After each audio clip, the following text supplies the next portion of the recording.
Assalamualaikum warahmatullahi wabarakatuh. Allahumma sholli ala Sayyidina Muhammad. Jumpa lagi dengan channel kami belajar ngaji.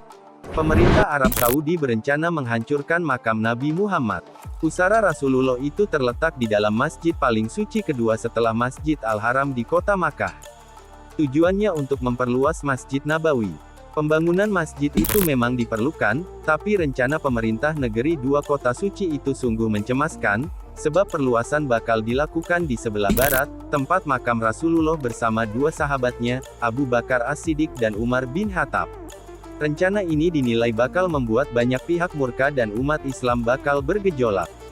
Isu tentang akan dibongkarnya makam Rasulullah ini bukanlah hal yang baru.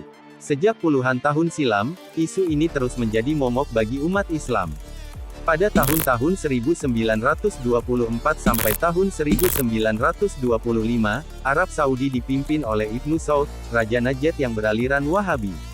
Aliran ini sangat dominan di Tanah Haram, sehingga aliran lain tidak diberi ruang dan gerak untuk mengerjakan mazhabnya. Semasa kepemimpinan Ibnu Saud, terjadi eksodus besar-besaran ulama dari seluruh dunia. Mereka kembali ke negara masing-masing, termasuk para pelajar Indonesia yang sedang mencari ilmu di Arab Saudi. Aliran Wahabi yang terkenal Puritan, berupaya menjaga kemurnian agama dari musyrik dan bid'ah. Maka beberapa tempat bersejarah, seperti rumah Nabi Muhammad dan sahabat, termasuk makam Nabi Muhammad pun hendak dibongkar. Umat Islam Indonesia yang berhaluan Ahlus Sunnah wal Jamaah merasa sangat prihatin kemudian mengirimkan utusan menemui Raja Ibnu Saud. Utusan inilah yang kemudian disebut dengan Komite Hijaz. Komite Hijaz ini merupakan sebuah kepanitiaan kecil yang dipimpin oleh Kiai Haji Abdul Wahab Casbullah.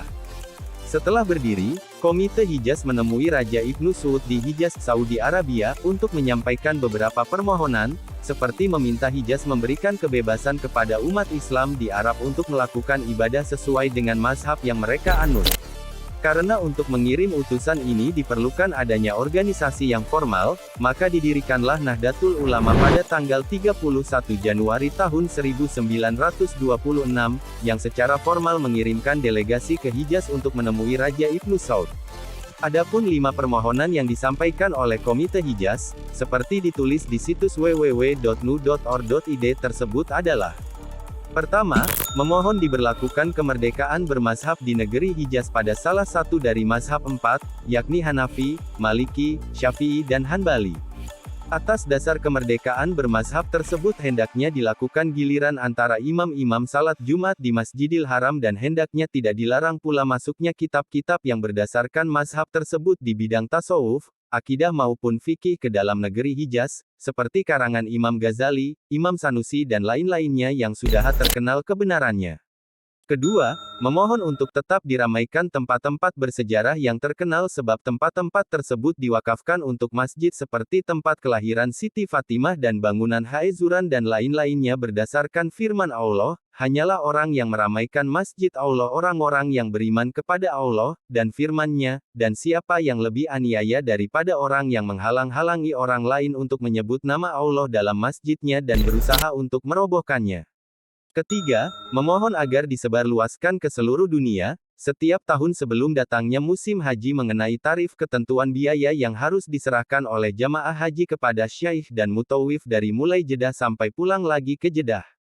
Dengan demikian orang yang akan menunaikan ibadah haji dapat menyediakan perbekalan yang cukup buat pulang perginya dan agar supaya mereka tidak dimintai lagi lebih dari ketentuan pemerintah. Keempat, memohon agar semua hukum yang berlaku di negeri Hijaz, ditulis dalam bentuk undang-undang agar tidak terjadi pelanggaran terhadap undang-undang tersebut. Kelima, Jamiah Nahdlatul Ulama memohon balasan surat dari Yang Mulia yang menjelaskan bahwa kedua orang delegasinya benar-benar menyampaikan surat mandatnya dan permohonan-permohonan Nahdlatul Ulama kepada Yang Mulia, dan hendaknya surat balasan tersebut diserahkan kepada kedua delegasi tersebut. Dari pemaparan di atas, maka dapat disimpulkan bahwa, Komite Hijaz yang merupakan respons terhadap perkembangan dunia internasional ini menjadi faktor terpenting didirikannya organisasi Nahdlatul Ulama. Berkat kegigihan para kiai yang tergabung dalam Komite Hijaz, aspirasi dari umat Islam Indonesia, yang berhaluan Ahlus Sunnah wal Jamaah diterima oleh Raja Ibnu Saud. Makam Nabi Muhammad yang akan dibongkar pun tidak jadi dihancurkan. Demikian dari kami, semoga bermanfaat dan mencerahkan. Wallahu a'lam bishawab. Assalamualaikum warahmatullahi wabarakatuh.